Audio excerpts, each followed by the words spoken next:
morning out in Huddle land. Great morning. Welcome back to another Nudelberg Daily Huddle, where we have one goal, and that is to get 1% better today.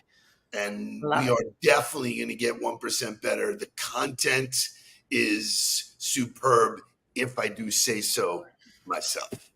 Can I tell a customer service story before we get started with the show? You can do whatever you want. You are part of the name of the show. So I wear this Whoop, right? And it gives me data on everything. My sleep, my workouts, keeps me understanding what happens to my body every day.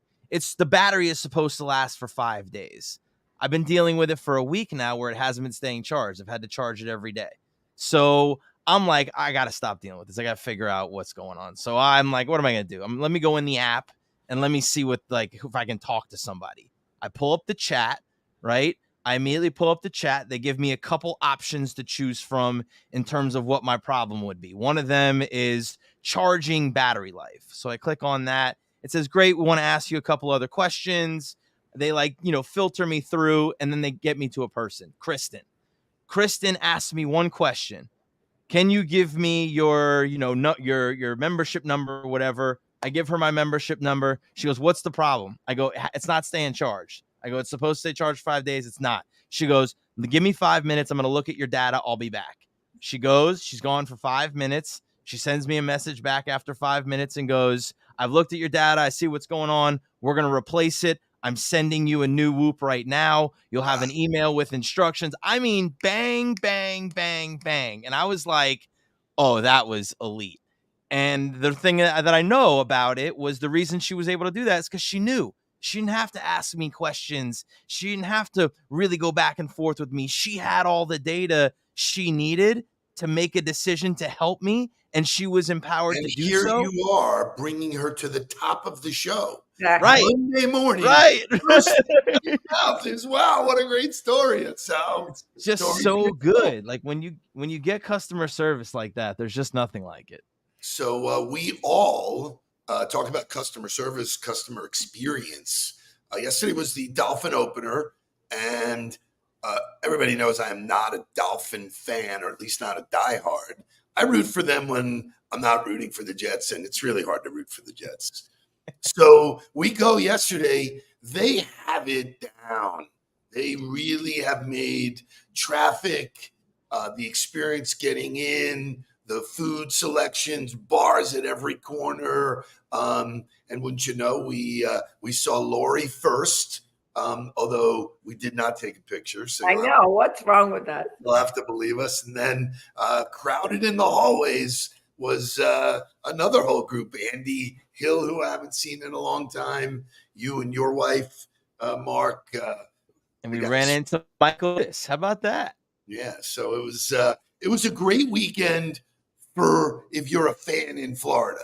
Gators, Knowles, Canes. It's a beautiful weekend, man. Just tough day for you if you are a Colorado football fan, whether it be the University of Colorado or a Denver Broncos fan.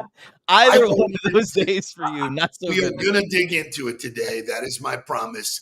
I think there's so many nuggets. Lori, you have anything to say about the weekend? Otherwise, let's wake it up and get going.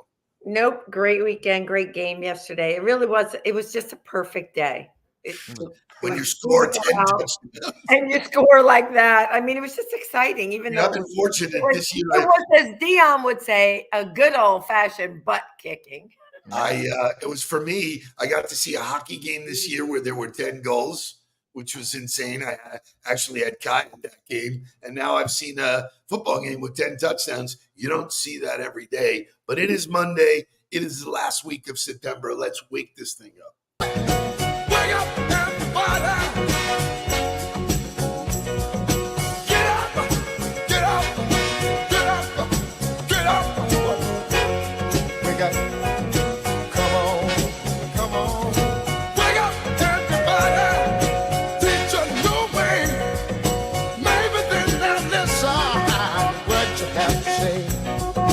Wake up, everybody. No more sleeping in bed. No more doctor thinking.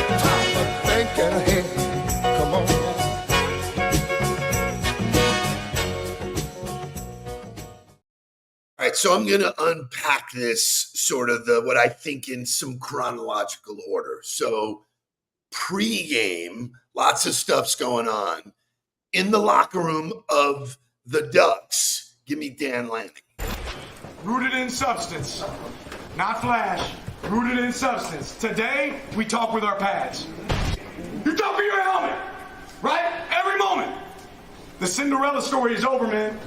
Right? They're fighting for clicks, we're fighting for wins. There's a difference, right? There's a difference, right? This game ain't gonna be played in Hollywood, it's gonna be played on the grass, right? It's gonna be played on the grass.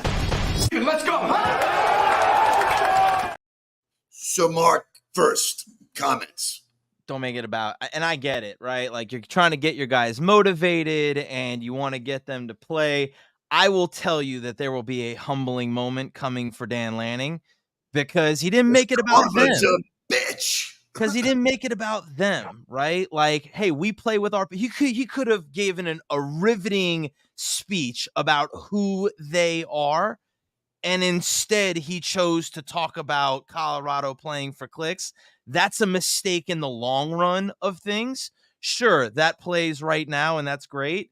But in my opinion, as a leader, don't ever make it about anybody else but your own team. Lovely takeaway. Awesome. Lori, comments. A couple of things. One, when I watched the whole video, I can't believe I'm freaking talking sports on the Huddle. It's unbelievable. It's so I don't good. know that much about So sports, okay? But I do love all this stuff. He said in his speech after his post game. Can't do post game. This is just Okay. Well, I won't touch on what he said after. But to me, it was trash talk, right? I mean, so I don't know if I think, it was a totally bad thing. He was trying to get his team riled up. How do you get your team riled up? All right. Trash talk, right? I mean, it happens on the basketball court. It happens everywhere. So I didn't see it that way. He kind of apologized or whatever after, but we'll talk about that later. But I just saw it as trash talk. Good. All right. Just so for the record, right, I love what Mark said. If you're making it about them, if your attention is on them, under normal circumstances, you've already lost. You get your ass kicked. You've already lost. So this was, and we'll talk about it, but this was a place where Colorado's not ready for this yet. But lots of stuff happened pregame too. Show me Phil Knight. You don't get to see Phil Knight live very often.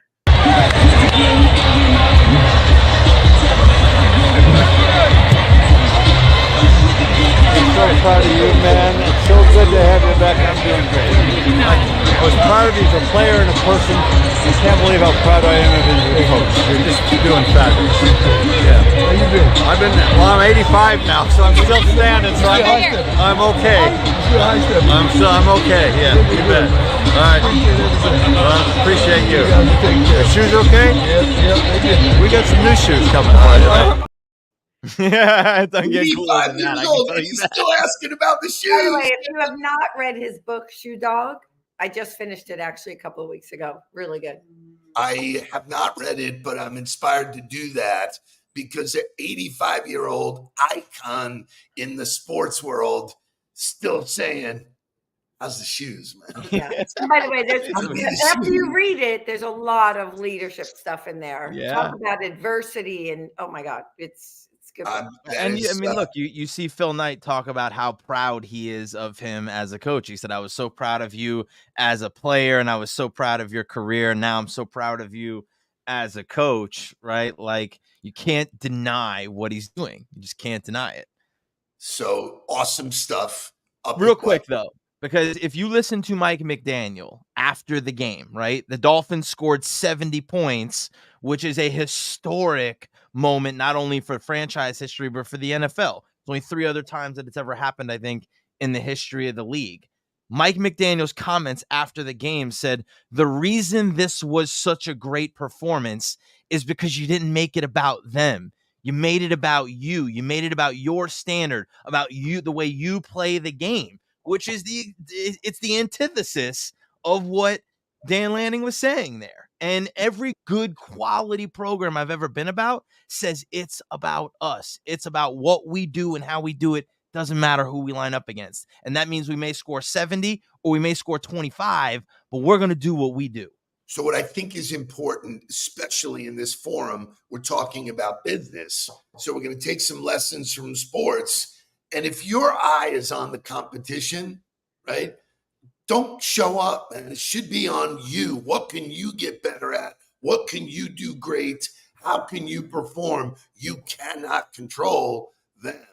And then you get, and I could not wait for his post game because it was brutal. It was a real ass kicking. It was just domination. And then you get a guy like Dion who does this. First and foremost, thank the Lord for allowing all this to transpire. It's a good old-fashioned butt kicking.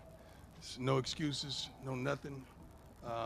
Their coaches did a heck of a job preparing their team. Obviously, we didn't. That was good. I mean, that was a really good old-fashioned butt kicking. We went into the game wanting to dominate several phases.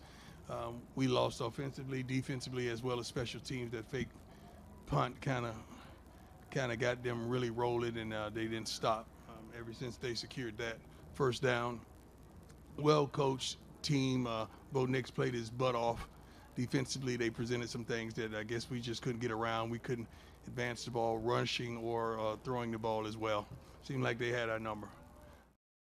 So, total class. So if this surprises you, and Jake and I went back and forth on this, if this surprises you, then you need to check your expectations on what it takes to become successful. This is not a fucking Disney movie, right? You're not going from being 1-11 to being a national championship ever in any sport at the highest level. It ain't happening. It's not Rocky. It's not Rocky. It's not a fucking movie. This is real life. And so if you want to be great, if you want to be the top of the mountain, you want to be in the elite number, you're going to have progress, and nobody's done it faster than Dion creating progress, but then you're going to have setbacks. You're going to have real setbacks. You're going to run into chances where you get to measure yourself against what's considered the best and figure out where you really are. And how you respond to that will determine whether or not you ever become a part of that group. And to me, there's just no question. You know he's going to get there. It's only a matter of time. Lori?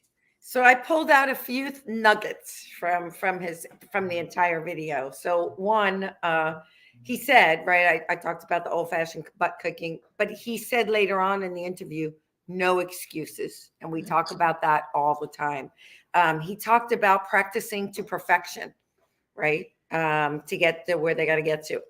Of course, he said my favorite line, if our confidence offends your insecurity, that's your problem. That has become my mantra. And I think I love this one. Get me now, because we're only going to get better from here. Well, So I really like that line. He hit on something there that, first of all, there were two things that jumped out at me. Number one, he sat down and said, thank you. He had gratitude to the Lord. Thank you for what just happened, because that's a lesson and he said, you will never see us this bad. Right. He goes, we thought we could dominate and we couldn't. And that's on me. That's on the other coaches. That's on the players. People didn't do what they were supposed to do. And that's on us. And Mark, when you and I were texting, you used the word ownership. There's nowhere else to look. Laura, you said no excuses. If people acted this way about everything they do, you would not hear complaining. There was no complaining there. There was no, oh, I wish, and the field or nothing. There was nothing other than we just didn't show up. And to walk away with it saying, you will never see us that bad. Can you imagine what practice is like this week? Yeah, well, and you said it. He said that was the other line that I skipped over. We're all accountable, including the coaches, and it starts with me. Yeah. And I think in leadership, look, he could have said we practiced, play after play, but the team didn't execute. Everything he said was we. We didn't execute. We didn't dominate. It starts with me. So I love that part of him, that he takes ownership. He gave credit to the other team, the other coaches. So yeah, I mean, I thought he was a class act. By the way, I've never seen more mirrored glasses than at the Dolphins game yesterday. I said, "What the heck? Like, I can't see They're out. anybody's You eyes." can't even buy them now. They're only on pre-sale now. If you try to go buy a pair of Dion shades, you can't even get them right now. So, and Crazy. I wanted, like, because Jonathan Aaron says, like, the 1999 Rams, right? Like, they went from, I think they were 4-12 the year before, and then go on to be 13-3 and win the Super Bowl that year. That would be a case where they went from bad to good. And you could make a lot of, you could talk about a lot of the reasons that happens in a league that is meant to create parity and is meant to create that kind of change that quick. Sure, maybe there, but you're always going to find 1 in 1,000. You're dealing with 18 to 22-year-old kids, and you're trying to change a program from top to bottom. You're not talking about just a couple athletes on the field that you need to go be successful. You had to change the way the training room approached every day. You had to change the way the weight room approached every day. You had to take a program that had consistently accepted losing and change it. And he's changed it. They went on to win three straight games. They run into a real game where they got, against a nationally dominant opponent that's been successful for years. This is what progress is about. This is what it's all about. Is great. You got punched in the mouth and you got told that you weren't good enough and that you've got miles to go still. You're not almost there. You're not even fucking close. What are you going to do now? How do you respond now? So there's a thing called expectations. There was no expectation for them over the last 10 years to do anything positive. In fact, it was just an acceptance of the fact that it wasn't going to be positive. He has them thinking we should be there, and maybe they got caught up in it. Maybe they're 18, 19-year-old kids who said, hey, man, we do belong here. Well, guess what? You got to work and you got to earn to be there. I saw a Tom Brady thing that he did about Shakur that said he's driving like $190,000 Rolls Royce. Yeah. It was on He was the so, Maybach. he what? He's driving a Maybach. Yeah, okay. So, Tom was tongue in cheeking him, but going, maybe you should spend more time in the film room instead of the car. 1,000%. So, they are 18 or 19-year-old kids. They are making a lot of money. They are in the national spotlight. This is one of those things that's a wake-up call. Like, you can believe all the things that people say, but it does not happen on the field unless you do that. And if you are in business, that is such a great lesson because people will blow smoke up your ass all day long. If you stop doing the work, you stop being what they all think you are. So I'll play the second half. Shay, play the second half of that because it is chock full as well, and I want to talk about it. No, you don't need to hammer home a player. A player knows. I mean, he could fool himself and trick himself, but when he looks at the mirror, he knows what he's looking at. Something like this is I'm not going to say, people around the country would say this is what they needed to humble themselves. We wasn't arrogant or whatever. We're confident people. If our confidence offends your insecurity, that's a problem with you. It's not us. We expect to do well. We expect to play well. We expect to win every game we step out there. We expect to practice to perfection and go out there and execute the things that we practice. We just didn't do it today. But it's not something that was needed. It's just like saying you get in a car wreck or something. Oh, he needed that to slow him down. You don't need that. That's just stupid. It's just something that happened, and they got the best of us today. That's just it. It's just stupid. God, he's so good. He's so good. Like, his perspective and his understanding. And if there's anything that the sport taught me was that the results don't fucking matter. Right. And how I choose to carry myself and how I choose to show up into the building and how I choose to do the work every day is about me and my decision and how I want to go about my business. And sure, it's a moment where everybody's going to look at them and go, oh, well, if they go on to win the rest of the games, that's what did it. It was that sobering moment. No, they ran into a team that I said this in my post today. Hard work beats talent until talent works hard. And that's the reality of the fucking world, is Right. that you may not be good enough. You just may not be talented enough right now. Your hard work might not get you to where you need to be, but that's okay. That's okay. I mean, Doug, who's been great showing up every day, we just didn't do it today. That's okay. You got on that stage. If you look at any great champion, anyone, they've lost before. Michael Jordan lost for years until he finally got over the hump of the Pistons. It just took time. The lesson of losing is a hard one. And it is nobody says, oh yeah, I want to get out there and get my ass kicked. No, but there's but some real conversations going on today. right. But from losing come a lot of lessons, right? So, Correct. and in business, as I was listening to this and listening to you guys, look, when I joined JA 8.5 years ago, it was a totally different organization, a totally different team, and it meant rebuilding from the bottom, right? From the start, it And you meant didn't do that in rebuilding. 6 months. You didn't go from And being a nope. broken organization to a well-performing organization. Tell them, Patrick, you didn't do that in 6 months. Did you create progress? Damn right you created progress. But did you get to where you wanted to be in 6 months? Absolutely not. Nope. So It took like, years.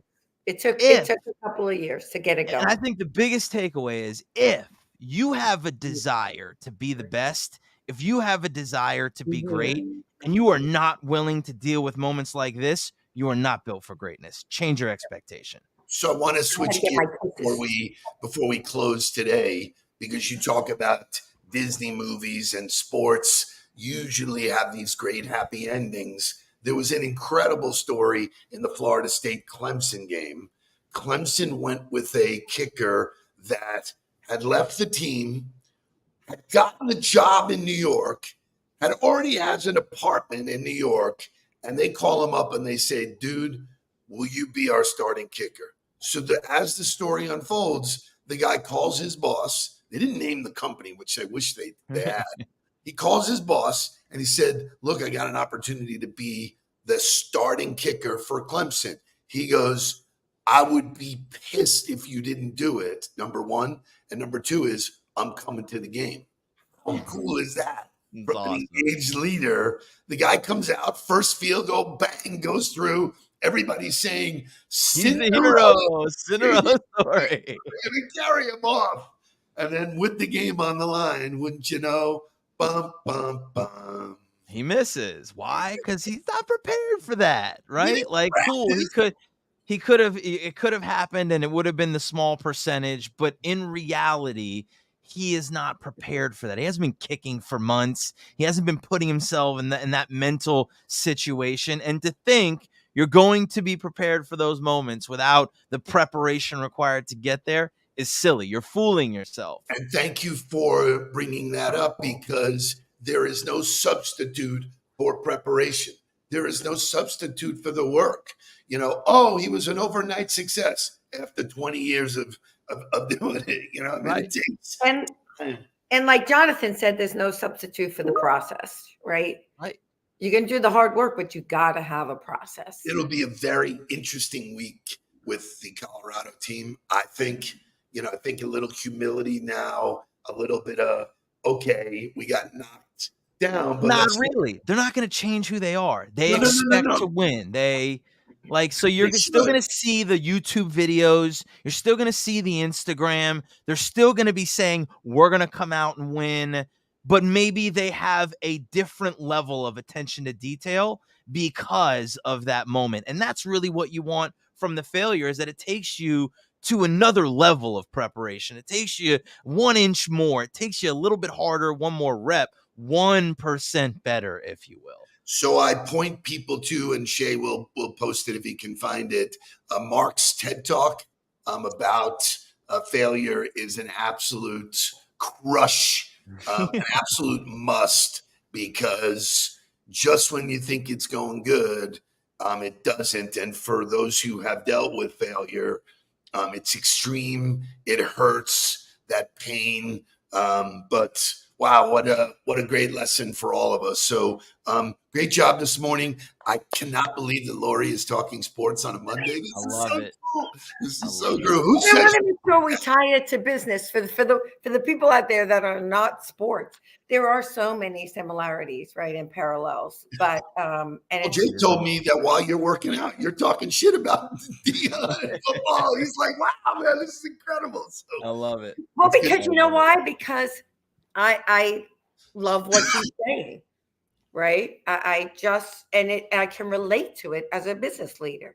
Love So it. I think that's what's in it. And I think there's some other great coaches out there and some other great videos we could probably bring to the table, motivational stuff. So, Tons. Tomorrow morning, are you doing the show, sir? Yes, I will be here tomorrow morning, but not Wednesday morning. Okay, you are doing Up and Back to Indianapolis. That is correct. To be with Is our it client true that Fresh you Edge for their Is it true content. that you have a tryout with the Indianapolis Colts? No, absolutely not.